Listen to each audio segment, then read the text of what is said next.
नमस्कार दोस्तों। स्वागत है आप सभी का हमारे YouTube चैनल आलोक ज्ञान गंगा में। मित्रों, हम हाजिर हैं विश्वास का बंधन का 9वां भाग लेकर के। अगर आपने इस कहानी के पहले भागों को अभी तक आपने नहीं देखा है तो डिस्क्रिप्शन में मैंने उसका लिंक दे दिया है। इस भाग को देखने से पहले इसके पहले के भागों को अवश्य देखें। तो चलिए मित्रों, देर ना करते हुए कहानी को शुरू करते हैं। अब भारती ठीक हो चुकी थी और 2 दिन बाद अपने ऑफिस भी जाने वाली थी। पिछले दिनों जुगल और मालती भारती का पूरा घर संभाल चुके थे। इधर सोहम के कॉलेज में फर्स्ट सेमेस्टर शुरू होने वाले थे। आज उसका पहला पेपर था, पर वो अपनी माँ को छोड़ करके नहीं जाना चाहता था। अभी भी वो अपने कमरे में बैठा मोबाइल चला रहा था। तो हम बेटा, जा नहा करके तैयार हो जा, तेरा आज पहला पेपर है ना। भारती उसके कमरे में आती हुई बोली थी। माँ, मैंने सोच लिया है कि अब आगे पढ़ाई नहीं करूँगा। अब मैं अपने भैया को ढूंढूंगा, अपने पापा को साथ ले करके आपके पास आऊँगा। सोहम आराम से बोला था। भारती दुख से पलट गई थी। माँ, तुरंत क्यों लौट रही हैं? कुछ देर मेरे पास बैठिए। उसने तेजी से माँ का हाथ थामा था। भारती आंसू भरी नजरों से उसकी तरफ पलटी थी। सोहम, तुम मेरे माथे के सिंदूर को मिटाने की बात कर रहे हो तो मैं यहाँ रुक करके क्या करूँगी? भारती रोते हुए बोली थी। माँ, ऐसा मत बोलिए। मैंने जब से अपने पापा और भैया के बारे में जाना है, उनसे मिलने को तड़पने लगा हूँ।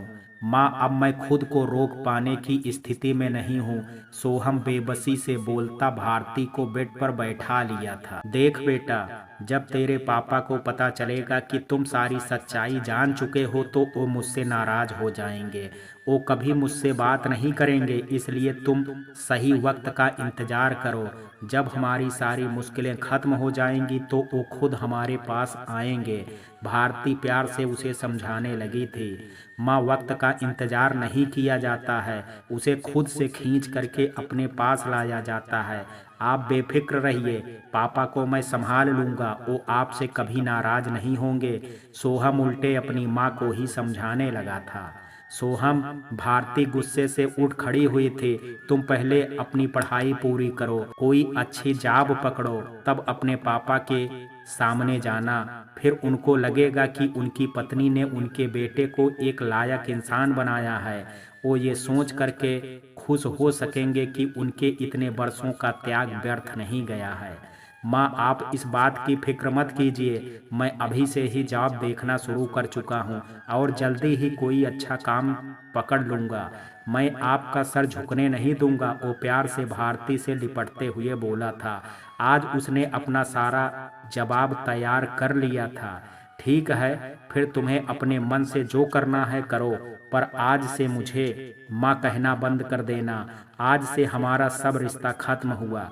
वो बहुत गुस्से में सोहम को खुद से दूर करती बाहर निकल गई थी। माँ, माँ सुनिए तो। वो पीछे लपक वो पीछे लपका था, पर भारती कमरे में घुस करके अपना गेट बंद कर चुकी थी। सोहम बाहर से गेट पीटे जा रहा था, पर वो कोई जवाब नहीं दी थी। क्या हुआ सोहम? भारती को क्या हुआ? गेट पीटने की आवाज़ सुन करके जुगल वहां आए थे। चाचा, माँ मुझसे नाराज हो गई हैं और अब गेट नहीं खोल रही हैं। आप माँ को बोलिए ना कि वो गेट खोल दें। वो जो चाहती हैं मैं वही करूँगा, पर वो मुझसे नाराज ना हो। सोहम दुख से रूंधे गले से बोल रहा था। भारती, भारती बिटिया, दरवाज़ा खोलो बेटी। देखो सोहम रो रहा है, तुम बाहर आओ, वो तुम्हारी हर बात मानेगा। जुगल आवाज़ें देने लगे थे, पर कुछ नहीं हुआ था। भारती अपना गेट बंद किए ही रह गई थी। सोहम वहीं बैठ करके अब जोर जोर से रोने लगा था। बेटा, तुम कॉलेज जाओ, मैं भारती को मना लूँगा, अभी वो बहुत गुस्से में है, किसी की नहीं सुनेगी। उसके सर पर हाथ फेरते हुए जुगल बोले थे। बेटा, उन दोनों ने तुम्हें बचाने के लिए अपनी सारी जिंदगी का बलिदान कर दिया, और अब यदि तुम उसकी बात नहीं समझोगे तो वो गुस्से में आएगी ही ना। उठो बेटा, तुम तैयार हो करके कॉलेज जाओ और अच्छे से परीक्षा दे करके आओ। भारती खुद बाहर आ जाएगी। मैं सब समझता हूँ चाचा, पर मैं खुद को समझा नहीं पाता हूँ। खैर अब मेरी माँ जो चाहती हैं मैं वही करूँगा। चाचा मैं कॉलेज जाता हूँ, आप माँ को समय पर खाना और दवा खिला दीजिएगा। वो अपने आंसू पोंछता कमरे की तरफ बढ़ गया था। जुगल वापस अपने काम में लग गए थे और फिर कॉलेज जाते वक्त जुगल के बार बार कहने पर भी सोहम ने नाश्ता नहीं किया और भूखा ही कॉलेज चला गया था। सोहम कॉलेज पहुंचा तो सबने उसे घेर लिया था। वो मुस्कुरा करके सबसे मिला और अपनी माँ की खराब हालत के बारे में बताने लगा था। फिर उसे याद आया कि जब वो उस दिन यहाँ से गया था तो सोच भी नहीं पाया था कि इन 7 दिनों में उसे इतनी बड़ी सच्चाई पता चलेगी। उसी समय वहाँ राकेश भी आ गया था। वो तो सीधे सोहम के गले लग करके लगभग रो ही दिया था। कहाँ चला गया था मेरे यार, मैंने तुझे बहुत मिस किया। मैंने भी तुमको बहुत मिस किया राकेश। अब मैं रोज कॉलेज आऊँगा। अभी यहाँ से चले, घंटी बज गई है। हम सब अपनी अपनी सीट पकड़ते हैं। वो बोल करके गुड़िया को ढूंढता अपने सेक्शन में पहुंचा था। गुड़िया क्लास में अपनी सीट पर बैठी थी। उसे देख करके मुस्कुराने लगी थी। उसी समय प्रोफेसर कॉपी बांटने लगे थे तो वो भी चैन से अपनी सीट पर बैठ करके मुस्कुरा दिया था। इधर रीमा उस फ्लैट से बाहर निकलने का कोई रास्ता नहीं ढूंढ पाई थी, क्योंकि वहाँ कोई दूसरा रास्ता ही नहीं था। वो अपने पापा और माँ नीतू की बातों को याद करती रोने लगी थी। माँ तुम सही कहते थे, मैं बहुत बड़ी बेवकूफ़ हूँ। मैं हमेशा पैसों की चकाचौंध के पीछे भागती थी। मुझसे ज़्यादा समझदार तो मेरी नीतू है, जो छोटी हो कर के भी मुझे समझाया करती थी। सोहम भी तो हमेशा मुझे सही सलाह देता था, पर मैं ही उसकी कोई बात नहीं मानती थी। मैंने पैसों के पीछे भागते हुए अपनी इज्जत और अपने पापा का मान सम्मान सब कुछ लुटा दिया। अब मैं जी करके क्या करूँगी? वैसे भी अब मैं यहाँ से भाग करके अपना ये गंदा वजूद ले करके कहाँ जाऊँगी? मेरी सच्चाई जान करके मेरे परिवार वाले समाज में सर उठाने के काबिल नहीं रहेंगे। मेरी बहनों का जीना मुश्किल हो जाएगा। उनकी ज़िंदगी सबके लिए एक तमाशा बन करके रह जाएगी। ऐसा सोचते हुए रीमा फभक फभक करके रो पड़ी थी। कुछ देर आंसू बहाने के बाद वो मजबूती से उठ करके खड़ी हो गई थी। मैं यहाँ से भाग नहीं सकी तो अब इसका गम नहीं है, पर मैं बालकनी से कूद करके अपनी जान तो दे ही सकती हूँ। राज के आने से पहले मुझे खुद को आज़ाद करना है, चाहे इसके लिए मुझे अपनी जान ही क्यों ना देनी पड़े। वो अपने आंसू साफ करती तेजी से बालकनी की तरफ बढ़ी थी। वहां पहुंच करके रीमा रेलिंग पर चढ़ने की कोशिश करने लगी थी, तभी अचानक राज आया था। उसने रीमा को घसीटते हुए कमरे में ला करके बेड पर फेंक दिया था। तुम मरने गई थी? उसने रीमा के पास आ करके जोरदार थप्पड़ मारा था। रीमा मैंने तुझ पर बहुत पैसे खर्च किए हैं, अब वो सारे पैसे वसूल करने का समय आ गया है। तुम्हारे इस खूबसूरत रूप के मुझे 30 लाख मिलेंगे। मैं कल ही तुम्हें यहाँ से हटा करके सिंगापुर भेज रहा। नहीं राज प्लीज ऐसा मत करो, इससे अच्छा तुम मुझे मार डालो, वो सिसकते हुए बोली थी। पर राज उसके दोनों पैरों को जंजीरों से बांध करके बाहर निकल गया था। अब उसे विकास से बात करना था। कितना कमीना है ये पहले तो मुझे अपने झूठे प्यार में फंसाया, फिर मेरी आत्मा तक को दागदार किया और अब मुझे विदेश में बेचने वाला है। ऐसा सोच करके रीमा का पूरा शरीर कांपने लगा था। वो हाथ जोड़ करके अपने भगवान को याद करने लगी थी। हे भगवान मुझे इस राक्षस से बचा लो, मुझे नर्क जैसी जिंदगी नहीं जीनी है। तुम मुझे मौत दे दो, मुझे मार डालो भगवान, मैं जीना नहीं चाहती। फूट फूट करके रोती रीमा यही प्रार्थना करती रही थी। तभी राज वापस आया था। स्वीटी हार्ट, ये सतयुग नहीं है जो तुम्हारे पुकारने पर भगवान आ जाएंगे तुम्हें बचा लेंगे। वो कुटिलता से मुस्कुराता उसके पास पहुंच गया था। रीमा रोते हुए पीछे खिसकने लगी थी, पर राज ने उसे अपनी तरफ खींच लिया था। ये कलयुग है और यहाँ पर मेरे जैसे राक्षस का ही राज चलता है। अब तुम्हारी फ्लाइट तो बुक हो गई है बेबी, कल तुम यहाँ से चली जाओगी, इसलिए आज मुझे पूरी तरह संतुष्ट कर दो ताकि मैं तुम्हें महीनों तक याद रख सकूं। बेशर्मी से हंसते हुए राज उसके पैरों की जंजीर खोलने लगा था। रीमा बुरी तरह तड़प करके उससे खुद को छुड़ाने लगी थी, जो असंभव था। कुछ पल बाद रीमा की दर्द भरी चीख और राज के कहकहे उस कमरे में गूंजने लगे थे। इधर सोहम जी, अब माँ कैसी हैं? परीक्षा दे करके सब निकल रहे थे तो गुड़िया उससे पूछ बैठी थी। वो ठीक हैं कंचन, पर मुझसे बहुत नाराज हैं, सोहम उदासी से बोल रहा था। आपने जरूर उनकी कोई बात नहीं मानी होगी, वो मुस्कुरा करके बोली थी। कंचन, मुझे तुमसे कुछ बातें करनी है, पर मैं अभी नहीं करूँगा। हमारी परीक्षाएं जब खत्म हो जाएंगी तब तुम्हें बताऊंगा। अब चलो, मैं तुम्हें ऑटो तक छोड़ देता हूँ। वो खोया सा बोला था। उसे गुड़िया को अपने माँ पापा की सारी सच्चाई बतानी थी। सोहम जी, वैसे तो आप अभी भी मुझे अपनी बात बता सकते हैं, पर कोई बात नहीं, मैं परीक्षा खत्म होने का इंतजार कर लूँगी। गुड़िया हौले से मुस्कुरा करके बोली तो सोहम उसकी प्यारी सी मुस्कान में खो गया था, पर उसकी आंखों में भारी उदासी गुड़िया को दिखने लगी थी। सोहम जी, आप टेंशन मत लीजिए, माँ किसी और कारण से नाराज होंगी, आप उनसे बातें कीजिए और अपने स्नेह से उनकी नाराजगी दूर कर दीजिए। अरे सोहम, रुको तो। अचानक राकेश पीछे से दौड़ते हुए आया था। यार, तुझे रीमा के बारे में कुछ पता है? सोहम ने गुड़िया की तरफ देखा और राकेश से बोला था। अब रीमा के बारे में कौन सी बात हो गई?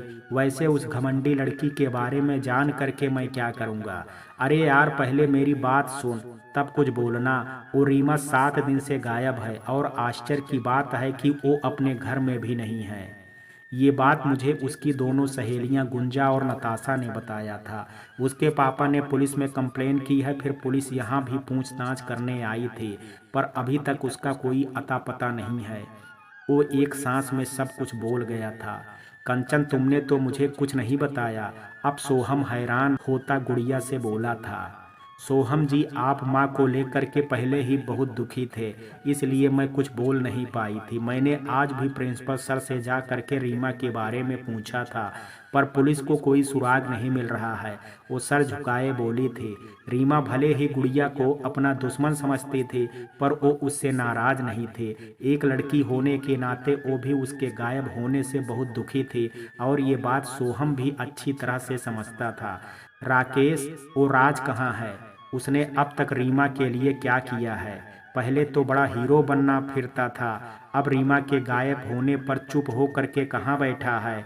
वो तो शायद आज परीक्षा में भी शामिल नहीं हुआ था। सोहम टेंशन में आते हुए बोला था। उसे रीमा से कोई मतलब नहीं था, पर क्लासमेट होने के कारण उसकी चिंता जायज़ थी। अरे, उसके पापा की तबीयत बहुत खराब हो गई थी, तो वो रीमा के गायब होने से 4 दिन पहले ही छुट्टी लेकर के मुंबई के सिटी हॉस्पिटल में अपने पापा के पास था। यहाँ की पुलिस ने मुंबई पुलिस से सारी जानकारी ली थी। राज तो मुंबई में बैठा खुद बहुत दुखी है।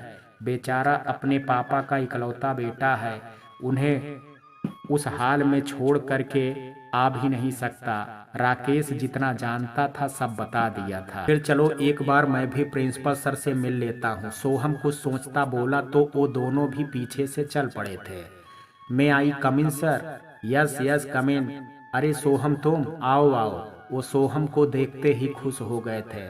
अब तुम्हारी माँ कैसी है? वो हॉस्पिटल से घर आ गई ना? सोहम ने गुड़िया की तरफ देखा तो वो मुस्कुरा दी थी। जी सर, अब मेरी माँ बिल्कुल ठीक हैं और अभी घर पर आराम कर रही हैं। चलो फिर तो अच्छी बात है। तुम लोगों को तो कल भी पेपर है ना, तो यहाँ क्या कर रहे हो? जाओ घर जा करके कल की तैयारी करो। वो हल्के से डांटते हुए बोले थे। सर, मुझे रीमा के बारे में जान करके बहुत बुरा लग रहा है। पुलिस को इतने दिन में कुछ पता नहीं लगा, सोहम चिंतित होकर के बोला था। सोहम, पुलिस अपनी पूरी कोशिश कर रही है, पर कुछ बात तो जरूर है जो रीमा मिल नहीं रही है। उसके मोबाइल का लोकेशन भी पता नहीं चल पा रहा है। यदि मोबाइल का लोकेशन पता चल जाता तो बहुत कुछ पता चल सकता था। उसका कॉल मिस्ड सर्च करने पर लास्ट कॉल कॉलेज के बाहर के पीसीओ का ही है, जिससे मात्र 1.5 मिनट बात हुई है। प्रिंसिपल बेहद अफसोस से बोले थे। सोहम सोचने लगा, बेटा तुम लोग अपने पढ़ाई पर ध्यान दो, पुलिस अपना काम कर रही है, रीमा जल्द ही मिल जाएगी। अब तुम लोग अपने घर जाओ, प्रिंसिपल समझा करके बोले तो वो तीनों वापस होने लगे थे। फिर सोहम ने गुड़िया को ऑटो पकड़ा दिया और राकेश के साथ घर चल पड़ा था। राकेश कुछ दूर जाने के बाद उतर गया था, उनका घर दूसरे मोहल्ले में था। सोहम घर पहुंचा और सीधे अपने कमरे में जा करके पढ़ने गया था। उसे बहुत जोरों की भूख लगी थी, पर वो अपनी माँ के नाराज होने के कारण खा नहीं सकता था। जाने माँ ने खाना खाया भी होगा कि नहीं। उठो सोहम, खाना खा लो। उसी समय भारती नाराज से थाली ले करके उसके कमरे में आई थी। सोहम घर आ करके कल के पेपर की तैयारी करने लगा था। जुगल के कई बार खाने पर बुलाने के बाद भी वो नहीं गया था। मुझे भूख नहीं है माँ, वो नाराज होकर के बोला था। पर तेरी माँ को तो भूख लगी है बेटा, अगर तुम नहीं खाओगे तो मैं भी नहीं खाऊंगी। रुधी आवाज में बोलती भारती उनके पास बैठ गई थी। मुझे माफ कर दो बेटा, अगर तुम भी मुझसे नाराज हो जाओगे तो मैं कुछ नहीं कर पाऊंगी। जुगल चाचा ने बताया कि तुम सुबह से बिना खाए कॉलेज चले गए थे। मुझे पता है कि तुमने सुबह से कुछ नहीं खाया होगा। अभी तुम मेरे हाथ से खा लो, मैं तुम्हारी सब बात मानूंगी। बोल करके भारती रोने लगी थी। सोहम का दिल छलनी हो उठा था। वो तड़प करके अपनी माँ के हाथ से थाली ले करके टेबल पर रख दिया और उसके गले लग करके जोर से रोने लगा था। नहीं माँ, आप मत रोइए, मैं आपकी सारी बातें मानूंगा, आपको कुछ बन करके दिखाऊंगा, फिर भैया और पापा को आपके पास लाऊंगा। अब मैं उनके बारे में कुछ नहीं सोचूंगा। मुझे अपने हाथों से खिला दीजिए माँ, मैं बहुत भूखा हूँ। भारती जल्दी से उसके आंसू पोंछ करके थाली ले करके खिलाने लगी थी। बेटा, तुम अब बच्चे नहीं हो, तुम अगर ऐसे रोओगे तो मेरा सारा हौसला पानी की तरह बह जाएगा। तुम अपनी परीक्षा दे लो, फिर हम लोग सोचेंगे कि आगे क्या करना है। वो निवाले खिलाते हुए उसे समझाए भी जा रही थी। आप जो कहेंगी माँ, मैं वही करूँगा। अब मैं आपको भी खाना खिलाऊंगा। सोहम भी उसी थाली से भारती को खिलाने लगा था। जुगल और मालती दरवाजे से ये सब देख करके खुश हो गए थे। मैं और खाना लेकर के आती हूँ। मालती अपने आंसू पोंछती खुशी से किचन की तरफ चल पड़ी थी। खाना खाने के बाद सोहम भारती के गोद में सर रख करके लेट गया था। उसका मन बहुत बेचैन था और रीमा के बारे में भारती को बताना चाहता था। क्या हुआ सोहम, तुम परेशान क्यों हो? कहीं मेरे गुस्से में मेरी बहू से झगड़ा तो नहीं कराए हो? भारती हंस करके उसका बाल सहलाते हुए बोली तो सोहम एक पल को शर्मा गया था। ऐसी बात नहीं है माँ, मैं कंचन से कभी झगड़ा नहीं कर सकता हूँ। फिर वो इतनी प्यारी है कि कभी मुझसे झगड़ती नहीं है, उल्टे हमेशा सही सीख देती है। पर एक बात है जो मुझे बहुत परेशान कर रही है। क्या बेटे? भारती सोचते हुए बोली थी। माँ, मेरे कॉलेज में एक लड़की है रीमा, वो पिछले एक सप्ताह से गायब है। और फिर सारी बात बताने लगा था। भारती भी उसकी बात सुन करके अवाक रह गई थी। माँ, रीमा इतने दिन से घर से गायब है। राकेश बता रहा था कि उसकी माँ बीमार हो करके बेड से लग गई हैं और पापा भी रोगी हो गए हैं। उसके मोहल्ले में अजीब अजीब बातें हो रही हैं और उसके परिवार वाले अपने घर से बाहर भी नहीं निकल पा रहे हैं। ये तो सच में उनके साथ बहुत बुरा हुआ बेटा। यहाँ लोग किसी के दुख में सहानुभूति देने से ज़्यादा उपहास करने में लग जाते हैं। कल तुम कॉलेज से आते समय उन लोगों से मिल लेना सोहम, उन्हें इस दुख की घड़ी में दिलासा देना चाहिए। भारती उसके व्यथित मन को शांत करने के लिए बोली थी। सोहम अपनी माँ के गले लग गया था। सोहम को अपनी माँ के ऊपर बेहद गर्व हो रहा था।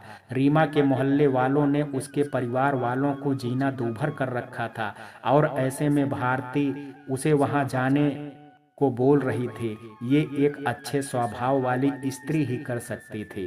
वो चैन से सो गया था। भारती उसके सर को तकिए पर रख करके बाहर निकल गई थी और इधर दोपहर में राज के फ्लैट पर विकास आया था। उन दोनों को भंडारी से बात हो गई थी। वो रीमा की तस्वीर देख करके 30 लाख रुपए देने को तैयार था।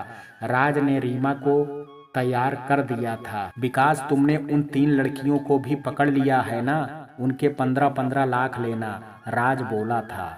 हाँ बॉस, मैंने अपने 3 लड़कों को उन लड़कियों को पटाने का काम दिया था और वो तीनों लड़कियां अभी मेरे घर पर कैद हैं। मैं उन सबको गाड़ी में डाल करके एयरपोर्ट ले जाऊंगा। भंडारी का भेजा प्राइवेट प्लेन हमें 5 बजे लेने आ जाने वाला है। वो भी हंस करके अपनी बात बताने लगा था। फिर कुछ सोचते हुए बोला था, बॉस अब तो आपका काम तो खत्म हो गया है। अब आपका यहाँ रहना ठीक नहीं है, इसलिए आप आज ही मुंबई वापस चले जाइएगा। विकास, तुम्हारा दिमाग तो ठीक है ना? तुम्हें पता है ना कि मैं यहाँ कंचन के लिए रुका था। उसे पाए बिना मैं कहीं नहीं जाऊंगा। ये लड़की तो मेरे लिए पागल थी, इसलिए मेरे खुले इरादों को जान नहीं पाई। मुझे तो कंचन की खातिर यहाँ के कॉलेज में एडमिशन लेना पड़ा था। अब डैडी जब तक मेरी शादी कंचन के साथ फिक्स नहीं करते हैं, मैं रोज कॉलेज जाऊंगा और अपनी जान को देखा करूंगा। वो कंचन की खूबसूरती को याद करते हुए होश आ गया था। पर बास, अगर पुलिस को इस लड़की का मोबाइल मिल गया तो आप फंस जाइएगा। विकास थोड़ा घबरा करके बोला था। तुम मेरे मैनेजर हो विकास, पर अभी तक मुझे पहचान नहीं पाए हो। मैंने रीमा के फोन को उसी समय ऑफ कर दिया था और रास्ते की नदी में छुपा करके फेंक दिया। राज बोलते हुए जोर से हंसा था। उसकी नज़र रोती हुई रीमा पर गई थी। इसने तो पहले ही मेरी बात मान करके मुझसे मिलने की बात किसी को नहीं बताई थी। फिर मैंने अपने बर्थडे के बहाने इसे कॉलेज से कुछ पीछे रुकने को बोलने के लिए पीसीओ का इस्तेमाल किया था। इस बेवकूफ़ ने बाद में मुझसे पूछा भी था कि तुम्हारा फ़ोन कहाँ गया, जो मुझे पीसीओ से कॉल किया। तो मैंने कह दिया कि मुंबई के हॉस्पिटल में तुम्हारे लिए जल्दी से भाग करके आया हूँ, तो वहीं छूट गया और ये इडियट लड़की बेहद आसानी से मेरी बात मान गई। इस तरह से पुलिस को इसके मोबाइल से कोई सुराग नहीं मिलने वाला था। फिर भी मैंने उसे नदी में फेंक दिया था। रीमा अपनी उस दिन की बेवकूफ़ी को याद करके फूट फूट करके रोने लगी थी। उसे उस दिन राज के पीसीओ से फ़ोन करने वाली बात और मोबाइल छूटने वाली बात नॉर्मल लगी थी, पर आज वो समझ गई थी कि सब राज की सोची समझी चाल थी। जाओ मेरी जान, एक नई दुनिया तुम्हारा इंतजार कर रही है। वहाँ तुम्हारे जैसी लालची लड़कियों का एक बड़ा संसार है। तुम खूब मजे करना और कभी कभी मुझे भी याद कर लिया करना। राज कुटिलता से हंसते हुए उसके पास गया था। उसने रीमा के मुंह और दोनों हाथ को कस करके बांध दिया था। रीमा का रोना जारी था, पर उस पर किसी को दया नहीं आई थी। फिर राज ने रीमा को ले जाने के लिए विकास को इशारा कर दिया। वो हंसते हुए उसे उठा करके बाहर चल पड़ा था। चलो, ये मैटर तो खत्म हुआ। इसे कहते हैं आम के आम और गुठलियों के दाम। पैसा और मजा दोनों मिल गया। अब कल कॉलेज जाऊंगा, बोलते हुए राज बेड पर लेट गया और अपने मोबाइल में गुड़िया के चुरा करके खींचे गए फोटो देखने लगा था। मेरी जान, तुम बेहद मासूम और प्यारी हो। जब तुम हंसती हो तो ऐसा लगता है मानो फूल झड़ रहे हैं। मैं तो तुम्हारी प्यारी सी मुस्कान पर फिदा हो गया हूँ। फिर भी तुम हमेशा मुझसे दूर भागती रहती हो, पर अब ऐसा नहीं होगा। अब तुम मेरी पत्नी बनोगी, मिसेज कंचन राज चौहान, और फिर मैं तुम्हें बहुत प्यार करूँगा। कभी अपनी नज़रों से दूर नहीं जाने दूंगा। खुशी से बोलता वो अपने आंखें बंद करके गुड़िया के सपने देखने लगा था। कॉलेज से लौटने के बाद सोहम रीमा के घर गया था। वहां जा करके वो उसकी माँ की स्थिति देख करके बेहद भावुक हो गया था। वो बेड पर अपनी आंखें बंद किए पड़ी थी और पापा भी बेहद कमजोर बीमार हो करके कुर्सी पर बैठे थे। नीतू और उसकी दोनों छोटी बहनें और भाई भी रो रहे थे।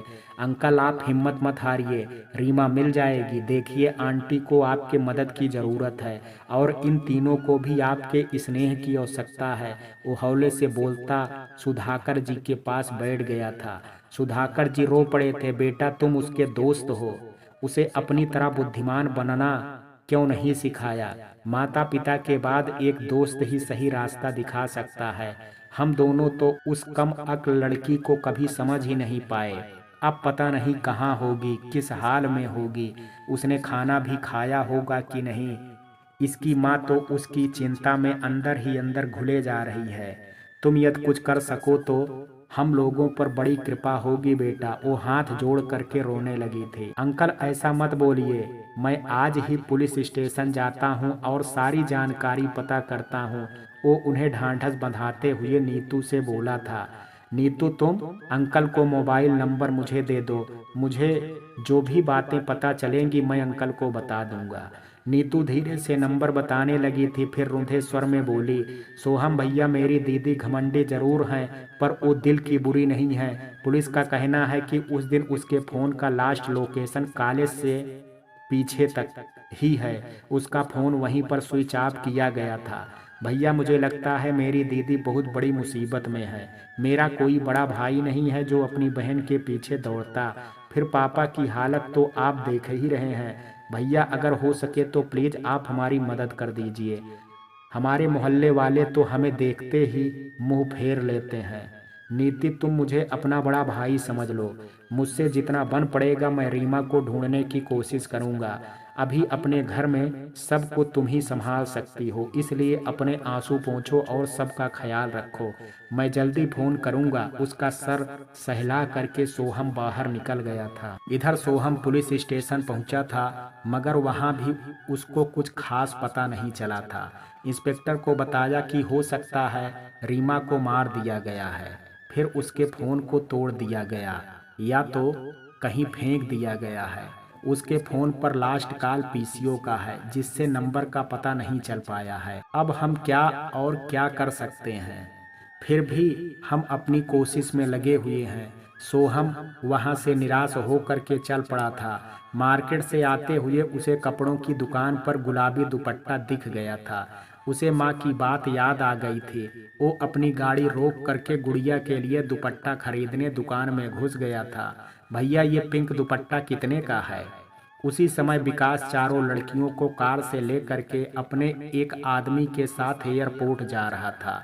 सोहम दुपट्टा खरीद करके डिक्की में रख रहा था, तभी उसकी नज़र एक कार पर पड़ी जो सड़क के किनारे खड़ी थी। उसमें एक लड़की को एक गुंडे जैसी शक्ल वाला आदमी सर पकड़ करके पानी पिला रहा था। सोहम को बड़ा अजीब लग रहा था। वो वहां खड़ा हो करके उधर ही देखने लगा था। तीनों लड़कियों के बाद रीमा का सर पकड़ करके पानी पिलाते हुए वो उछल पड़ा था। उसने तेजी से पुलिस स्टेशन कॉल लगा लिया था। हेलो इंस्पेक्टर, मैं आपसे कुछ देर पहले मिलने आया था। हाँ हाँ, वही वही वही वो लड़की अभी एक कार में बेली रोड के बाजार के बाहर है। आप जल्दी, प्लीज जल्दी आइए, तब तक मैं देखता हूँ। वो बात करके पैदल ही सड़क पार करने लगा था। तभी रीमा की नज़र सोहम पर पड़ गई थी। उसकी सूनी आंखों में एक उम्मीद की किरण जाग उठी थी। उसने अपनी पूरी ताकत से उस आदमी को धक्का दिया और सोहम की तरफ दौड़ पड़ी थी। रीमा के हाथ बंधे हुए ही थे। इस समय सड़क पर बहुत सारी गाड़ियां आ जा रही थी। सोहम उसे चिल्ला करके रुकने को बोल रहा था, मगर वो बेतहाशा उसकी तरफ भागी आ रही थी। वो आदमी पीछे दौड़ा आ रहा था। तभी एक स्कूटी ने रीमा को धक्का दे दिया। वो कुछ दूर जा करके गिर गई थी। रीमा! सोहम की चीख से बहुत सारे लोग उसकी तरफ दौड़ पड़े थे। स्कूटी वाला अपनी जान बचा करके भाग गया और अब सब रीमा को घेरने लगे थे। हटिए हटिए आप लोग, ये मेरी दोस्त है। सोहम जल्दी से बोलता भीड़ को हटा करके अंदर घुसा था। रीमा, रीमा तुम ठीक तो हो ना? वो नीचे बैठ करके उसका चेहरा पकड़ करके जोर जोर से चिल्ला रहा था। उसके सर से बहुत खून बह रहा था। सोहम ने एक आदमी को अपनी गाड़ी की डिग्गी से दुपट्टा लाने को कहा था। उसके लाते ही उसने रीमा के सर को कस करके बांध दिया था। रीमा का खून बहना कुछ कम हो गया था।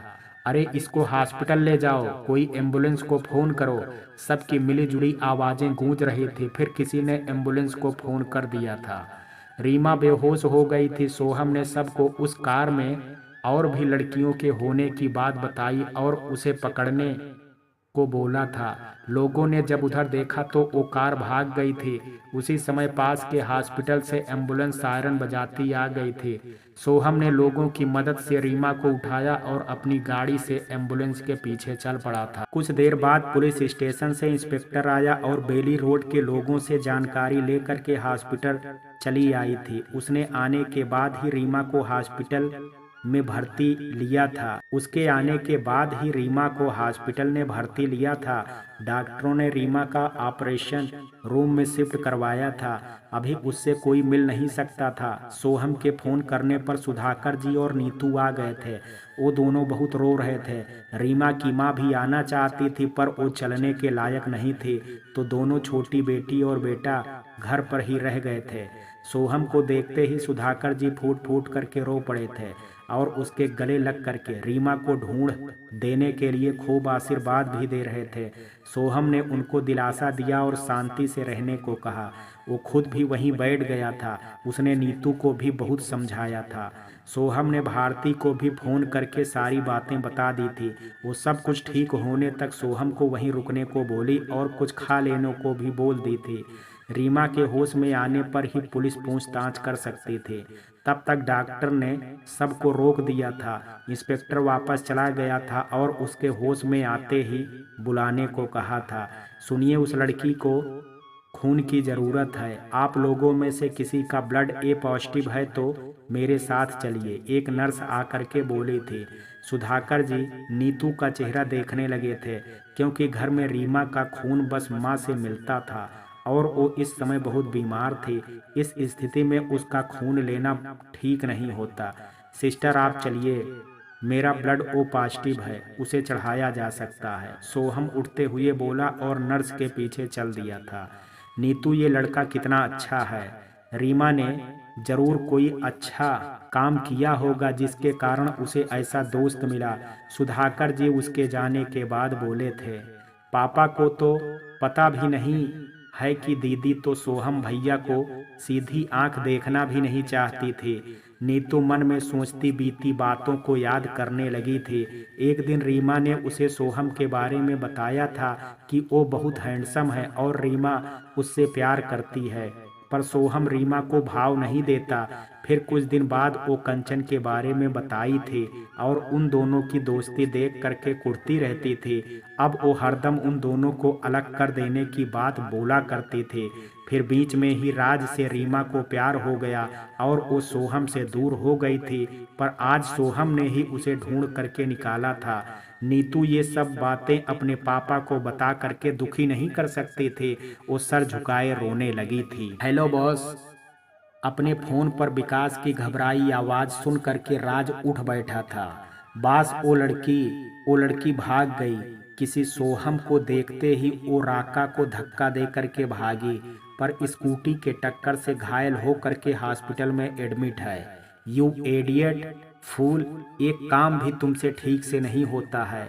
राज का तो सोहम को नाम सुनते ही सारा खून उबल पड़ा था। वो जोर से फोन पर ही दहाड़ने लगा था। अगर वो होश में आ करके सबको मेरा नाम बता देगी तो फिर जानते हो क्या होगा। सॉरी बॉस, हम इस बार चूक गए, विकास रोने के अंदाज में बोला था। राज लंबी लंबी सांसें ले करके अपना माथा ठंडा करने लगा था। फिर उसे कुछ ख्याल आया तो पूछने लगा था, विकास बाकी की वो 3 लड़कियां कहाँ हैं? उन सबको मैंने राका के साथ फ्लाइट में बैठा दिया है और अब आपके पास आ रहा हूं मैं। अब तुम मेरे पास आकर के क्या करोगे? रीमा किस हॉस्पिटल में एडमिट है ये पता लगा करके मुझे जल्दी से बताओ। वो गुस्से से फोन काट करके तैयार होने लगा था। रीमा को खून चढ़ाने के बाद सर में स्टिच करना पड़ा था। उसे रात भर के लिए एक कमरे में शिफ्ट कर दिया गया था, पर वो अभी बेहोश ही थी। उसके शरीर से खून ज़्यादा मात्रा में बह जाने से वो बेहद कमज़ोर हो गई थी। सुधाकर जी ने सोहम को घर जाने के साथ नीतू को भी उसके घर छोड़ देने को कहा था। कल उसकी परीक्षा भी थी, तो वो कल आने की बात बोल करके चलने को तैयार हो गया था। फिर सोहम जाने से पहले बाहर गया और सुधाकर जी के लिए खाना पैक करवा करके ले आया था। उसने नीतू से कह करके उन्हें खाना खिला दिया था। फिर वो नीतू को लेकर के चला गया था। सुधाकर जी उसे ढेरों दुआ देते नहीं थक रहे थे। इधर रात के करीब 1:30 बज रहे थे। सुधाकर जी कॉरिडोर में कुर्सी पर गहरी नींद में सोए थे। रीमा होश में आ चुकी थी और सुबह होने का इंतजार कर रही थी। वो खुद को हॉस्पिटल में सही सलामत पा करके दिन की घटना याद करने लगी थी। कार में बैठी उन 3 लड़कियों में से 2 को बहुत जोर की प्यास लग गई थी। वो गिड़गिड़ाते हुए विकास से पानी मांगने लगी थी। आखिरकार विकास को उस पर दया आ गई थी। उसने बेली रोड के बाजार के आगे कार रोकी और राका से पानी खरीद करके चारों को पिलाने को कहा था। वो सबसे अंत में रीमा के मुंह को कपड़ा निकाल करके पानी पिला रहा था। तभी सोहम को देख करके उसकी हिम्मत जाग उठी और वो उसे अपने माथे से धक्का दे करके भाग गई थी। सोहम, मैंने तुमसे कितनी नफरत किया है, तुम्हें हमेशा जलील करने की कोशिश की, पर आज तुमने ही मुझे बचाया। अगर आज तुम मेरे सामने नहीं होते तो मैं कार से भागने की हिम्मत नहीं कर पाती। कल मैं तुम्हें हाथ जोड़ करके धन्यवाद दूंगी और अपने पिछले व्यवहार के लिए भी माफ़ी मांग लूंगी। उसी समय रीमा के कमरे में एक डॉक्टर आया था। उसके हाथ में भरा पूरा इंजेक्शन था, जिसे उसने रीमा के ग्लूकोज में डाल दिया था। फिर उसने हंस करके अपना मास्क निकाला, जिसे देख करके रीमा जोर से चिल्लाती उठ बैठे थे। तुमने भागने की कोशिश तो बेहद शानदार की बेबी, पर तुम्हारा जीना अब मेरे लिए खतरनाक हो गया है, इसलिए मैंने तुम्हें नींद का ओवरडोज दे दिया है। अब तुम सुबह तक ऐसी गहरी नींद में सो जाओगी कि कभी उठ नहीं पाओगी। उसका मुंह दबोचते राज हंसते हुए बोला था। फिर उसके गाल को चूमता वो धीरे से बोला, और सुनो रीमा, अगर तुम बच भी गई तो किस किस को क्या क्या कहोगी। मेरा पापा के पास इतना पैसा है कि वो मुझे बचाने के लिए सबको खरीद सकते हैं। फिर अगर तुम्हारी सारी सच्चाई सबके सामने आ जाएगी तो तुम्हारी तीन तीन बहनों का क्या होगा। तुम्हारे पापा अपना सर उठा करके नहीं जी पाएंगे, वो अपनी फैमिली के साथ आत्महत्या कर लेंगे और तुम फिर अकेली रह जाओगी। इसलिए अपना मुंह बंद करो और चैन से गहरी नींद में सो जाओ। तुम बहुत कमीने हो राज, भगवान तुम्हें कीड़े की मौत मारेंगे। अपने दूसरे हाथ से रीमा मुंह छुड़ाती बोली थी। वो सब मैं देख लूँगा बेबी, पर तुम मेरी एक बात और सुन लो।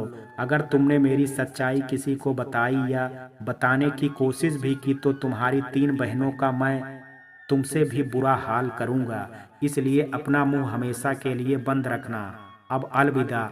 वो बेहद सर्द आवाज में बोलता दबे पांव बाहर चला गया था। रीमा पथराई आंखों से अध खुले गेट को देखती रह गई थी। वो चिल्लाना चाहती थी पर उसकी जुबान ने उसका साथ नहीं दिया था। अब शायद मेरी मौत ही मेरे परिवार वालों की इज्जत बचा पाएगी। माँ, पापा, नीतू, रीनू, अंशु, शुभम, मुझे माफ़ कर देना। आप लोग अपनी इस कमज़ोर बुजदिल रीमा को हमेशा के लिए भूल जाना। वो रोते हुए सबको याद करके अपनी आंख बंद करके लेट गई थी। हॉस्पिटल के उस सुनसान वातावरण में रीमा अपनी मौत के गले लग करके सोने लगी थी। उसकी आंखों से आंसुओं की धारा बहे जा रही थी और दिमाग में अपनी माँ, पापा और भाई बहनों की यादें मचल रही थी। उसी समय पुलिस द्वारा छोड़े गए दो कांस्टेबल में से एक की नींद टूटी थी। ए मनन, उठ चल जल्दी, अंदर कोई लड़की चीख रही थी। रंजन नाक के कंपाउंडर ने अपने साथी को खींचते हुए जगाया था। तू भी ना रंजन, इतनी रात को हॉस्पिटल में कोई बीमार ही चीखा होगा। चल सो जा और मुझे भी सोने दे। मनन बोल करके फिर से बेंच पर लेटने गया था, पर रंजन उसका हाथ पकड़ करके खींचते हुए हॉस्पिटल के अंदर चल पड़ा था। डॉक्टर साहब, आप बाहर कहाँ जा रहे हैं? अभी कोई लड़की चीख रही थी। मनन की नज़र हॉस्पिटल के मेन गेट से बाहर जाते डॉक्टर पर पड़ी थी। वो चीख के बारे में उसे बताने लगा था, पर वो जल्दी से बाहर खड़ी कार में बैठ करके भाग गया था। अरे ये कहाँ भाग रहे हैं? रुकिए डॉक्टर साहब, रुकिए तो। मनन उसके पीछे बाहर जाने लगता है, पर वो तो तब तक भाग गया था। रंजन, तुम साहब जी को फ़ोन लगाओ, मैं अंदर देखता हूँ, यहाँ कुछ तो गड़बड़ जरूर हुआ है। और वो दौड़ता अंदर भागा था। जनरल वार्ड के कॉरिडोर से गुजरते हुए उसे रीमा के कमरे का दरवाज़ा खुला दिखा था। वो अंदर घुसा तो रीमा रोते हुए लंबी लंबी सांसें ले रही थी। मैडम, क्या हुआ आपको? मनन ने उससे पूछा, पर उसने कोई जवाब नहीं दी थी। क्या हुआ इन्हें? रंजन भी आ गया था। ये तो रो रही हैं और कुछ बोल नहीं पा रही हैं, पर इसकी सांस उखड़ रही है। तुम जा करके डॉक्टर को जल्दी से बुला लाओ। उसने रंजन को बाहर भेज करके वहां से सारे सामान को चेक करने लगा था। तभी उसकी नज़र एक नीडल पर पड़ी थी। हटो, मुझे देखने दो। डॉक्टर और नर्स तेजी से आए थे। उन्होंने रीमा को पूरा जांचा था। मनन ने डॉक्टर को निडिल दिया और यही नीचे मिलने की बात बताई थी।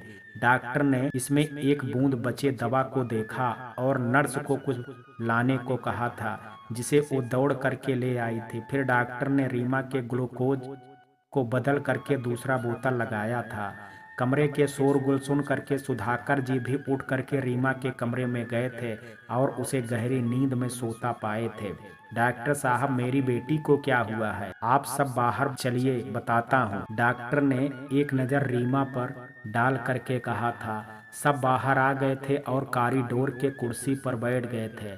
रीमा के ग्लूकोज में किसी ने नींद का ओवरडोज मिला दिया था, पर इन दोनों की वजह से वो बच गए हैं। मैंने उसे एंटीडोज दे दिया है, वो सुबह तक ठीक हो जाएगी, डॉक्टर बोल करके बाहर चले गए थे। उसी समय पुलिस स्टेशन से इंस्पेक्टर भी आ गया था। उसने शाम में ही सोहम की बात मान करके 2 सिपाहियों को हॉस्पिटल में तैनात किया था। वो रंजन और मनन के मुंह से किसी के डॉक्टर बन करके यहाँ से भागने की बात सुन करके चौंक गए थे। यानी कि इस लड़की को कोई मार डालना चाहता है। मुझे सीसीटीवी चेक करना होगा। वो सोच में डूबा बाहर निकल गया था। सुधाकर जी बैठे आंसू बहा रहे थे। सुबह में इंस्पेक्टर ने रीमा के होश में आने पर काफ़ी पूछताछ की, पर उसने राज की धमकियों को याद करके अपना मुंह नहीं खोला था। नीतू, सुधाकर जी और डॉक्टर के बहुत कोशिशों के बाद उसने बस ये कहा कि मुझे कुछ याद नहीं आ रहा है, जब याद आएगा तो बता दूंगी, और फूट फूट करके रोने लगी थी। फिर वो बेतहाशा रोने और कमजोरी की वजह से बेहोश हो गई थी। डॉक्टर ने सबको उसे परेशान करने और टेंशन लेने से मना कर दिया था। डॉक्टर के रिपोर्ट के अनुसार पिछले 1 सप्ताह से उसके साथ बहुत बुरी तरह से रेप किया गया है, जिससे उसकी मानसिकता और शारीरिक हालत बेहद खराब हो गई थी। उसके लिए किसी भी दुख या टेंशन को झेलना जानलेवा भी हो सकता है। इंस्पेक्टर ने सीसीटीवी की फुटेज से पता लगाया तो उसे बस एक आदमी 1:30 बजे के करीब रीमा के कमरे में घुसता दिखा और 10 मिनट में बाहर निकल गया, पर उसका चेहरा बिल्कुल भी नहीं दिख रहा है। उसने अपने आप को पूरी तरह से ढक लिया था। रीमा के कमरे में भी उस कातिल के हाथों का निशान नहीं मिला था। शायद उसने दस्ताने पहन रखे थे। मेन गेट के कैमरे में भी गाड़ी का नंबर धुंधला दिख रहा था। इंस्पेक्टर हाथ मसल करके रह गया था। अब उसे आगे कोई रास्ता नहीं दिख रहा था सिवाय रीमा के बोलने के अलावा। पर डॉक्टर के अनुसार वो बहुत कमज़ोर थी और ऐसे में उससे ज़बरदस्ती पूछताछ उसके जान के लिए घातक साबित कर सकती थी। सुधाकर जी ने रोते हुए इंस्पेक्टर के आगे हाथ जोड़ दिए थे। इंस्पेक्टर साहब, मेरी रीमा के साथ हुए अपराध की खबर बाहर मत जाने दीजिएगा। मेरी 2 बेटियां और हैं जिनकी ज़िंदगी बर्बाद हो जाएगी। हमें कोई समाज में कोई चैन से जीने नहीं देगा और हम लोगों की आत्महत्या करनी पड़ेगी। हम सबको चैन से जीने दीजिए। मैं कोई बहाना बना लूँगा और रीमा को भी संभाल लूँगा। आप अपनी जांच रोक दीजिए, मुझे कुछ नहीं जानना है। पापा, दीदी के साथ इतना घिनौना अपराध हुआ है और आप उसे छुपाना चाहते हैं। ऐसा मैं नहीं होने दूंगी। रीना घर से आ करके रीमा के कमरे में घुस रही थी। अचानक उन दोनों की बातें सुन करके गुस्से से अंदर जा करके बोली थी, इंस्पेक्टर साहब, आप मेरी दीदी के अपराधी को पकड़िए, मैं आपका साथ दूंगी। यदि रीमा के साथ हुई बर्बरता की बात बाहर गई ना नीतू, तो मैं तुम्हारी माँ के साथ जहर खा लूँगा। सुधाकर जी दुख से बोल करके बाहर निकल गए थे। रीमा आंखें बंद किए सब सुन रही थी। उसकी आंखों से आंसू बहने लगे थे। इंस्पेक्टर दोनों बहनों पर बारी बारी नज़र डाल करके बाहर चला गया था। शाम में सोहम, गुड़िया, राकेश और कुछ दोस्त सब रीमा से मिलने आए थे, पर वो चुपचाप पड़ी रही थी। उसने सबको देखा और सबके सामने हाथ जोड़ करके रोने लगी थी। सब उसकी हालत देख करके बहुत दुखी थे। भले ही वो स्वभाव से बुरी और सबसे लड़ती रहने वाली लड़की थी, पर थी तो वो उन सब की दोस्त ही ना। और उसकी दयनीय स्थिति पर सबको रोना आने लगा था। 1 सप्ताह में ही वो बेहद कमज़ोर हो गई थी। गुड़िया तो उसका हाथ थाम करके रो भी पड़ी थी। सोहम ने उसे काफ़ी समझाया, पर वो बस रोती ही रही। फिर नर्स ने सबको वहाँ से जाने को कह दिया था। तुम लोग चलो, मैं बस 1 मिनट में आया। सोहम रास्ते से वापस हॉस्पिटल के अंदर चला गया था। गुड़िया भी उसके पीछे चल दी थी। रीमा, तुमने मेरी बात कभी नहीं मानी, इसका मुझे दुख है। पर जो बीत गई उसे जाने दो। तुम मुझे सारी बात बताओ। मैं तुम्हारे अपराधी को जेल के सलाखों के पीछे डाल करके रहूंगा। तुम्हारी ये हालत करके वो चैन से नहीं रह सकता। वैसे तुम्हें मुझ पर यकीन तो है ना रीमा? सोहम रीमा के पास बैठता बोला था। रीमा आंसू भरे आंखों से उसे देखे जा रही थी। उसके कानों में राज की आवाज गूंजने लगी थी। सोहम, मुझे माफ कर दो। तुम सच में मेरे सबसे अच्छे दोस्त हो। तुमने मुझे हमेशा सही गलत का फर्क बताना चाहा, पर आज मैं किसी को सजा नहीं दिलाना चाहती। मेरी नादानी की वजह से ये सब मेरे साथ हुआ है, और मैं अपने परिवार वालों की इज्जत पूरे समाज के बीच उछालना नहीं चाहती। अब तुम अपने घर चले जाओ, बोल करके वो करवट ले करके आंख बंद कर ली थी। सोहम ने उससे सही बात जानने की बहुत कोशिश की, पर वो आगे कुछ नहीं बोली। सोहम गुस्से से बाहर आ गया था। बाहर में गुड़िया खड़ी हो करके सब सुन रही थी। वो बाहर जाने लगा था, तभी नीतू ने आवाज दी थी, सोहम भैया। वो रुक गया और उसके पास आया था। नीतू रो रही थी। उसने रोते हुए रीमा के रिपोर्ट और अपने पापा की इंस्पेक्टर के साथ हुई बातचीत को बताया था। सोहम की मुट्ठियां गुस्से से भींच गई थी। गुड़िया की आंखें भी रीमा के साथ हुई घटना सुन करके पथराने लगी थी। तुम मत रो नीतू, तुम्हारा ये भाई तुम्हारी बहन को इंसाफ जरूर दिलाएगा। वो अभी दुखी है, इसलिए कुछ नहीं बता रही है। कुछ समय बीतने दो, फिर मैं उससे सब बात जान करके रहूंगा और उसके अपराधी को जेल में भेज करके दम लूंगा। लाल भभकते चेहरे के साथ बोलता सोहम उसके बाल सहलाने लगा था। फिर वो बाहर निकल गया था। नीतू, अपने आंसू पोंछ लो। रीमा के साथ सच में बहुत बुरा हुआ है। उसे संभलने में समय लगेगा। अब तुम पर अपने पूरे परिवार को संभालने की जिम्मेदारी आ गई है। तुम खुद को स्ट्रांग बनाओ, फिर सब ठीक हो जाएगा। गुड़िया उसके आंसू पोंछ करके सोहम के पीछे चल दी थी। इधर समय अपने नियमानुसार बीत रहा था। इस बीतते समय में रीमा अपने घर आ चुकी थी और वो अब घर से बाहर नहीं जाना चाहती थी। उसने घर के काम काज में अपना मन लगाना शुरू कर दिया था। उसकी माँ अपनी बेटी पर हुए अत्याचार से पूरी तरह अनजान थी। अब वो भी ठीक होने लगी थी। रीमा घर के काम के बाद अपने कमरे में चुपचाप बैठी रहती थी। वो अपने पापा के सामने जाना छोड़ चुकी थी। इंस्पेक्टर कई बार आ करके उसे समझाने की कोशिश करता था। वो चाहता था कि रीमा सच बताए कि उसके साथ किसने ऐसा किया था, पर वो रोते हुए उसे लौटा देती थी। नीतू को उस पर बहुत गुस्सा आता था, पर वो अपनी चुप्पी तोड़ने को तैयार नहीं थी। कॉलेज में फर्स्ट सेमेस्टर की परीक्षा समाप्त हो गई थी। राज ने कॉलेज करना शुरू कर दिया था। वो सबके बीच बैठ करके कहता था कि रीमा ने उसे धोखा दिया और दूसरे के साथ भाग गई थी। पर जब उस दूसरे ने रीमा को ठुकरा दिया तो नाटक करके वापस आ गई। वो सबसे अपने प्रेम के टूटने की बात सुना करके सहानुभूति बटोरता रहता था। क्लास में बैठा वो हर समय गुड़िया को देखता रहता था। उसकी घूरने की आदत से गुड़िया परेशान हो चुकी थी। सोहम उससे कटा कटा ही रहता था, पर उसकी रीमा के बारे में सुनाई जाने वाली कहानी पर वो मन ही मन कुढ़ता था। कितने दिन तो उन दोनों में रीमा की बात को लेकर के लड़ाई होते होते रह जाती थी। उस दिन गुड़िया जब अपनी क्लास में जा रही थी तो राज ने उसे रोका था और उससे शादी करने की इच्छा जताई। साथ ही घुटनों पर बैठ करके अंगूठी दे करके उसे प्रपोज भी किया था।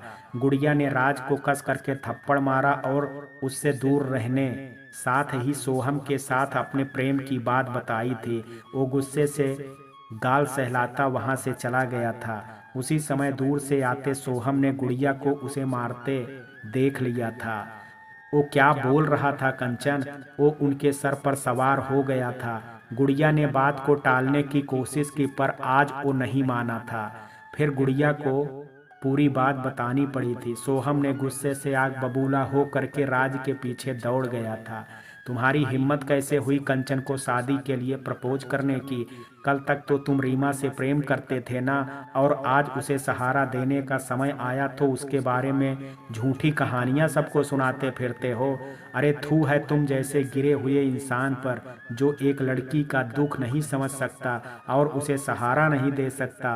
वो गुस्से से उसका कॉलर खींचते हुए बोला था, अगर तुम में थोड़ी भी गैरत है तो रीमा का हाथ थाम लो, वो बहुत कष्ट में है, उसके लिए इतना ज्यादा दर्द हो रहा है तो तुम उससे शादी कर लो। राज कमीने पर से हंस करके बोला था, मैं कंचन से प्यार करता हूँ और रीमा को बस दोस्त मानता हूँ, पर तुम तो उससे शादी करने वाले थे ना। देखो राज, मैं तुम्हारे आगे हाथ जोड़ता हूँ, रीमा का हाथ थाम लो, वो बहुत अच्छी लड़की है, वो तुम्हें छोड़ करके नहीं भागी थी, उसके साथ कुछ दुर्घटना हो गई थी जिसके कारण वो सप्ताह भर घर नहीं आ पाई थी। उसने बाकायदा हाथ भी जोड़ लिए थे। राज कुछ देर के लिए तो डर गया कि कहीं रीमा ने इसे सब बता तो नहीं दिया, पर सोहम की आंखों में अनभिज्ञता देख करके गुस्से से लाल होता बोला था, मुझे उसके जैसी गिरी लड़की से शादी नहीं करनी है, जिसने 7 रातें अपने घर के बाहर काटी हों। उसने न जाने कितनों के साथ मेरी तरह प्रेम का खेल रचाया होगा। फिर वो वहां से जाने लगा था, पर रुक गया था। वैसे तुम्हारे लिए एक सलाह है, तो हम तुम कंचन को भूल जाओ, वो तुम्हें कभी नहीं मिलेगी, उसकी शादी मुझसे ही होगी, क्योंकि जो चीज़ मुझे पसंद आ जाती है वो मेरी होती है। कुटिलता से बोल करके वो गुड़िया को देख करके मुस्कुराते हुए वहां से चला गया था।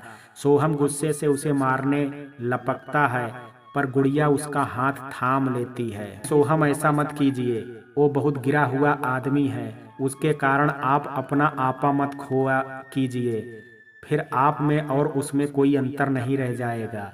चलिए हम क्लास चलते हैं, कहते हुए उसे देखने लगती है। सोहम गुस्से से अपनी मुट्ठियों को भींचता उसके साथ चल पड़ता है। माँ, मुझे अपने पापा को देखना है, आपके पास उनकी कोई तस्वीर नहीं है क्या? घर आते ही सोहम आज फिर से अपने पापा की चर्चा लेकर के बैठ गया था। भारती मुस्कुरा दी और अपने बक्से को खोल करके एक पुरानी सी तस्वीर निकाल लाई थी। ये लो, जब तेरा पहला जन्मदिन था तब मनोज ने खींच दिया था। फोटो उसकी तरफ बढ़ाती वो भी बैठ गई थी।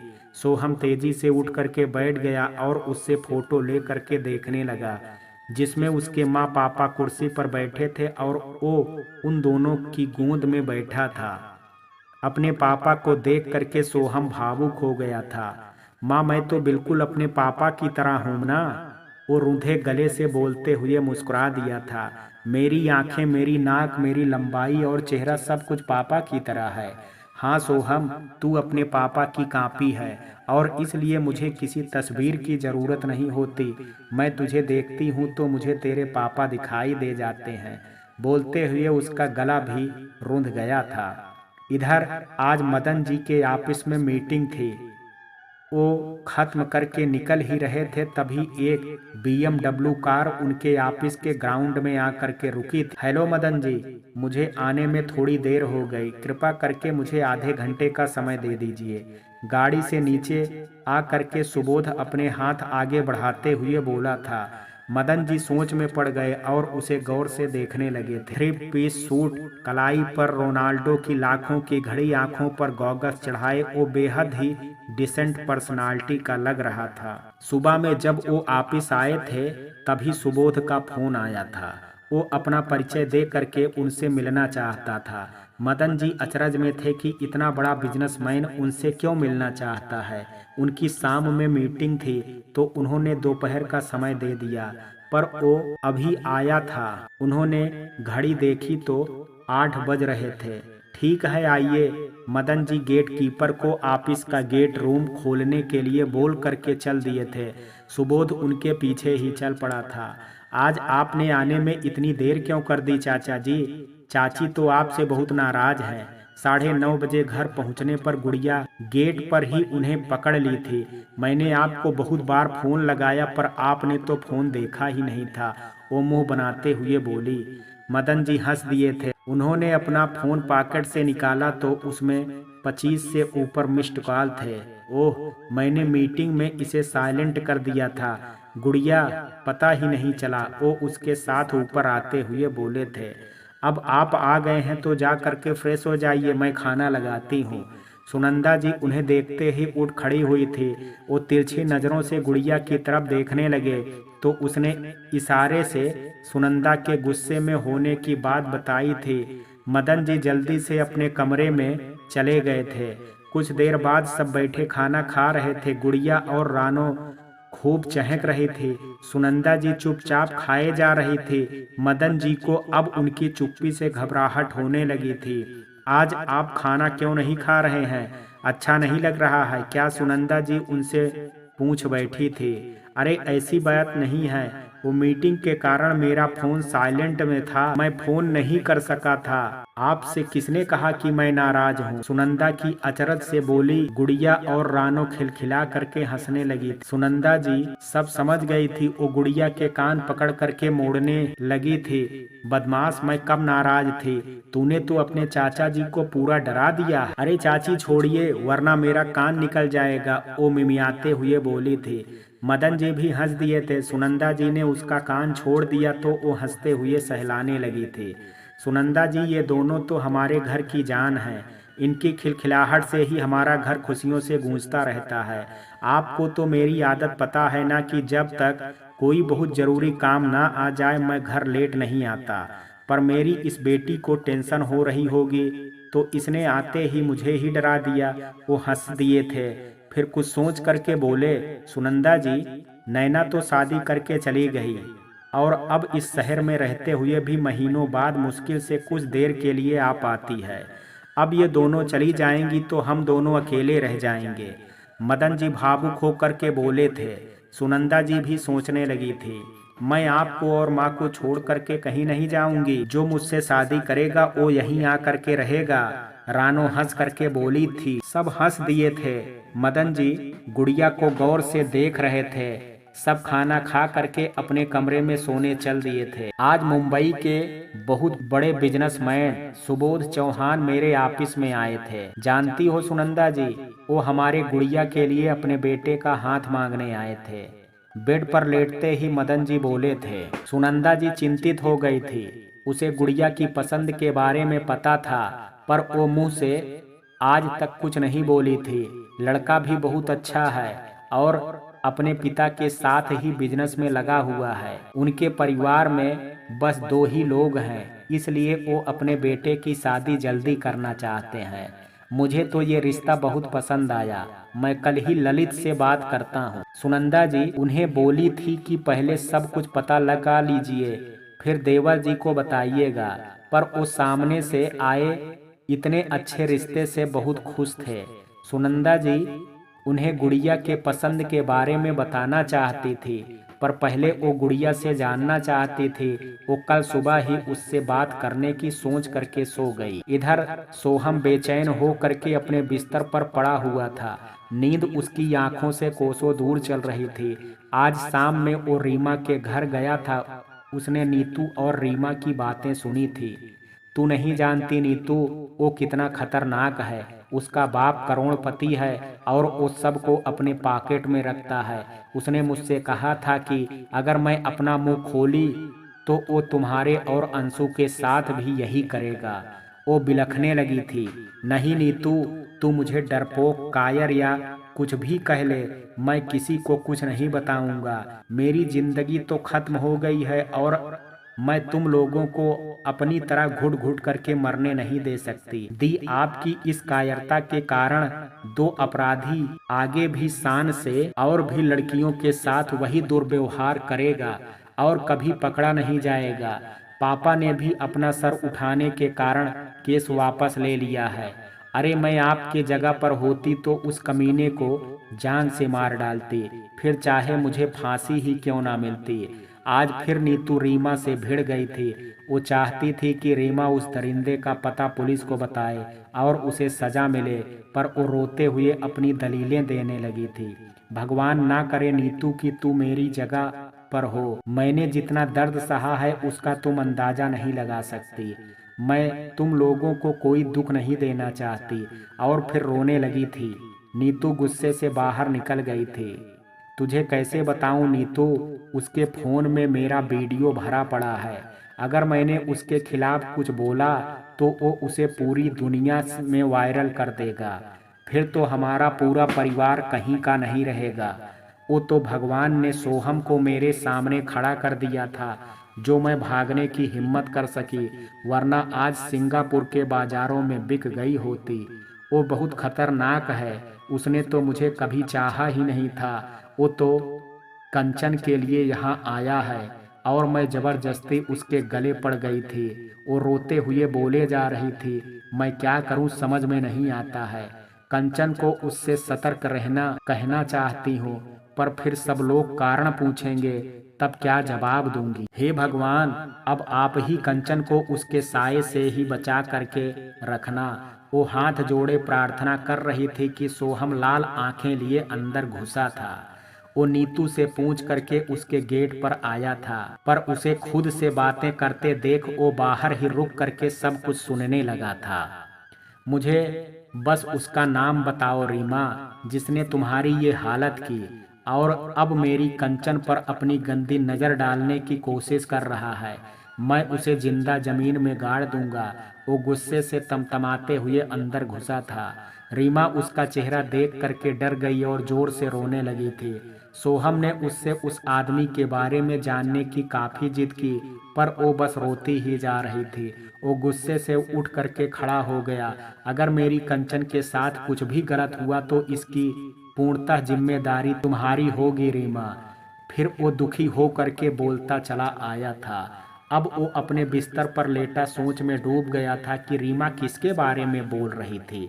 दूसरे दिन सुनंदा जी ने गुड़िया को अपनी बातों में उलझा करके उसके शादी के बारे में ख्याल जान लिए थे। वो सोहम से प्यार करने लगी थी। सोहम जाप पकड़ने के बाद अपनी माँ को लेकर के उसका हाथ मांगने आना चाहता था। सुनंदा जी ने मदन जी को समझाने की कोशिश की, पर वो इतने बड़े और अमीर घराने में गुड़िया की शादी होना उसकी खुशकिस्मती मानते थे। वो सुबह ही ललित को फोन करके सारी बात बता चुके थे और अब उसके हाँ का इंतजार करने लगे थे, जो वो सबसे बातचीत करके बताने वाले थे। कॉलेज में गुड़िया सोहम को बता दी कि वो चाची को उसके बारे में बता दी। सोहम ने उसे लाइब्रेरी में आने को इशारा किया था। कुछ देर बाद दोनों वहाँ बैठे थे। आपको खुशी नहीं हुई क्या, जो मैंने आपके बारे में अपनी चाची को बता दिया? वो सोहम के बेचैन चेहरे को देख करके बोली थी। कंचन, ऐसी बात नहीं है। मैं तो खुद ही तुमसे जल्दी शादी करना चाहता हूँ, पर अभी बेरोजगार हूँ, तो तुम्हारे पापा भी मुझे अपना इकलौता जमाई नहीं बनाएंगे। वो झूठी हंसी ओंठों पर लाते हुए बोला था। गुड़िया सोचने लगी थी, जरूर कोई बात है जो सोहम इतना परेशान लग रहा है। वो उसके हाथ पर अपना हाथ रखते हुए बोली थी, सोहम जी क्या बात है, मुझे बताइए। मैं आपका दुख बांट तो नहीं सकती, पर आपका मन हल्का हो जाएगा। सोहम लंबी सांस लेता उसे मुस्कुराते देखने लगा था। तुम्हें तो बताना ही होगा कंचन, तुम मेरी सबसे अच्छी दोस्त हो और मेरी जिंदगी भी। मैंने जो तुम्हें अपने पापा के बारे में बताया था वो सच नहीं था। मेरे पापा बहुत अच्छे हैं और उन्होंने मुझे जिंदा रखने के लिए आज तक खुद को सबसे अकेला कर रखा है। और फिर वो अपने माँ पापा की सारी कहानी उसे सुनाने लगा था। गुड़िया पूरी कहानी सुन करके सन्न रह गई थी। उसकी आंखें भी सोहम के साथ रोने लगी थी। वो उठी और दूसरी तरफ से जा करके उसके आंसू साफ की थी। आप बहुत मजबूत हैं सोहम, ऐसे आंसू मत बहाइए। अभी आपको अपने माँ पापा को मिलाना है और अपने बड़े भाई को ढूंढ करके अपने परिवार की खुशियों के लुटेरों को सजा दिलानी है। मैं हमेशा आपके साथ हूँ। सोहम रोते हुए हंस दिया और गुड़िया का हाथ थाम लिया था। तुम मेरे साथ हो कंचन, तो मैं हमेशा ही मजबूती से खड़ा रहूंगा। दोनों एक दूसरे को प्यार भरी नजरों से देखने लगे थे। लंच के लिए बजती बेल ने उन दोनों का ध्यान तोड़ा था। वो दोनों साथ उठ करके कैंटीन में जा करके बैठ गए थे। वहाँ बहुत सारे स्टूडेंट भी बैठे गप्पे मारते हुए नाश्ता कर रहे थे। सोहम को उन्हीं के बीच गुंजा और नताशा दिखाई दी थी। आज राज उन दोनों के साथ बैठा हंसते हुए नाश्ता कर रहा था, पर उसकी नज़र गुड़िया पर ही टिकी थी। सोहम के जबड़े कसने लगे थे। वो त्योरियां चढ़ाए उसकी तरफ जाने को सोच ही रहा था कि उसके कानों में अचानक रीमा की रोती आवाज़ गूंजी थी। उसने मुझसे कभी प्यार नहीं किया था, वो तो कंचन के लिए यहाँ आया है। वो सोचने लगा था, तो क्या रीमा राज के बारे में बोल रही थी? फिर उसे याद आया कि रीमा ये भी बोली कि उसके फ़ोन में मेरे वीडियोज़ भरे हैं। मुझे किसी तरह राज का फ़ोन एक बार चेक करना होगा, मगर कैसे? अब वो ठंडा हो करके सोचने लगा था। उसके दिमाग में राकेश का नाम उभरा था। वो वहाँ से उठ करके वॉशरूम गया और उसे फ़ोन करने लगा था। कंचन, तुम क्लास में जाओ, मुझे प्रिंसिपल सर ने बुलाया है। नाश्ते के बाद वो उससे बोलता ऑफिस की तरफ चल पड़ा था। गुड़िया उठ करके क्लास की तरफ चल दी थी। ओह सॉरी राज, मैं थोड़ा जल्दी में था। राकेश उससे ग्राउंड में टकरा गया था और उसे गिरने से बचाते हुए पॉकेट से उसका मोबाइल निकाल लिया था। नॉनसेंस, कभी देख करके चला करो, हमेशा अपने दोस्त की तरह ऊपर ही देख करके चलते हो। राज गुस्से से उसे घूरता गुड़िया के पीछे क्लास की तरफ चल पड़ा था। ये ले राज का फोन, पर तू इसमें क्या करेगा? जरा जल्दी कर वरना वो मुझे मार डालेगा। राकेश घबराते हुए ऑफिस के बगल में कॉमन रूम में गया था, जहां सोहम बेसब्री से उसका इंतजार कर रहा था। थैंक्स यार, बस 5 मिनट, तू बाहर देखता रहा, कोई आए तो उसे वहीं बातों में उलझा करके रखना। और वो तेजी से राज के मोबाइल को ऑन करने लगा था, पर वहाँ अल्फाबेटिक लॉक लगा था। सोहम सोचने लगा कि इसका पासवर्ड क्या हो सकता है। समय बीत रहा है, फिर उसने बेमन से उस पर कंचन टाइप किया और वो लॉक खुल गया। सोहम की गुस्से से नसें तन गई थी। उसने तेजी से फ़ोन का गैलरी खोला और सारे फोटोज वीडियोज को ब्लूटूथ से अपने फ़ोन में डालने लगा था। कुछ मिनट बाद वापस लॉक करके बाहर आया था। तुमने बहुत बड़ा काम कर दिया, थैंक्स यार। ले अब उसे फ़ोन दे आओ। यार को थैंक्स नहीं बोलते, अब तू निकल, मैं जाता हूँ, राकेश ने हंस करके कहा और फ़ोन लिए क्लास की तरफ चल दिया। सोहम भी बाहर निकल गया था। राज, तुम्हारा फ़ोन ग्राउंड में गिरा था। ठीक है, अब हटो सामने से। राज गुड़िया को घूरने में मगन था। अपना फ़ोन उसके हाथ में देख करके चौंक गया था, मगर उसने गुस्से से हाथ बढ़ा करके अपना फ़ोन ले लिया था। फिर वो राकेश पर गुस्से भरी नज़र डाल करके गुड़िया को देखने लगा था। इधर रात में खाने के बाद ही सोहम अपने कमरे में अकेला हो पाया था, क्योंकि भारती का पेपर वर्क काफ़ी ज़्यादा हो गया था, तो वो उसकी मदद करने में लग गया था। अब वो अपना कमरा बंद करके मोबाइल देखने लगा था। वीडियो में उसने जो रीमा के साथ किया था वो सब भरा हुआ था। उसके कई और भी लड़कियों के साथ फोटो और वीडियोस थे। उसे राज से बेइंतहा नफरत होने लगी थी, पर उसे सबूत मिल गया था। अब वो राज को जेल के पीछे भेज सकता था। फिर सोहम ने उत्सुकता से आगे भी देखना शुरू किया था। कई सारे फोटोज थे जो वो यूं ही देखता जा रहा था। एक आदमी के साथ उसके कई सारे फोटोज थे जो शायद उसके पापा थे। कुछ बहुत पुरानी फोटो भी थी। वो उंगलियों से फोटो हटाता एक फोटो पर अटक गया था। उसने उस एक फोटो को कई बार देखा, बार बार देखा, जूम करके भी देखा। फिर उसकी आंखें पथराने लगी थी। उसकी आंखों से आंसुओं की धारा फूट निकली थी, जिसे वो अपने बाजुओं से बार बार पीछे जा रहा था। नहीं, ये नहीं हो सकता। ये राज के पापा और ये मेरे पापा दोस्त नहीं हो सकते। वो चीखने लगा था। एक फोटो में सुबोध चौहान और उसके पापा कॉलेज में अपने दोस्तों के साथ खड़े थे। वो उनकी जवानी की तस्वीर थी, जिसे राज ने अपनी गैलरी में रखा था। एक फोटो में man of the industrial development honour का अवार्ड पकड़े राज अपने पापा के साथ हंस रहा था। सुबोध चौहान यानी मेरे पापा को गद्दार दोस्त, जिसने उनके सीने में चाकू मारा था, इसी ने अपनी बीबी विभा के साथ मिलकर मेरे भाई रोशन को हम सबसे छीन लिया था।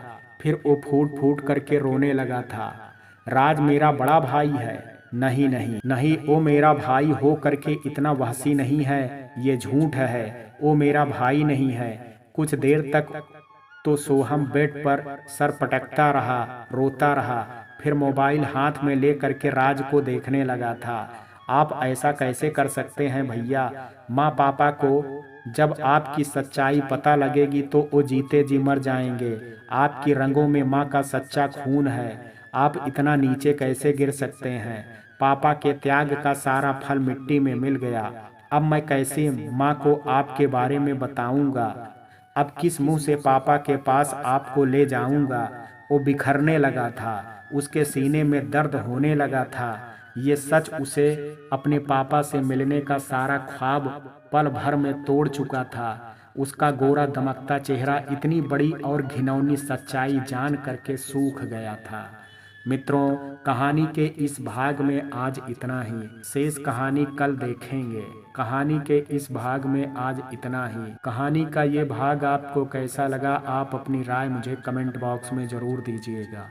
वीडियो पसंद आया हो तो वीडियो को लाइक शेयर, अगर चैनल पर पहली बार विजिट कर रहे हैं तो कृपया चैनल को सब्सक्राइब करना ना भूलें। कल मिलते हैं कहानी के शेष भाग के साथ। तब तक के लिए जय हिंद, जय भारत।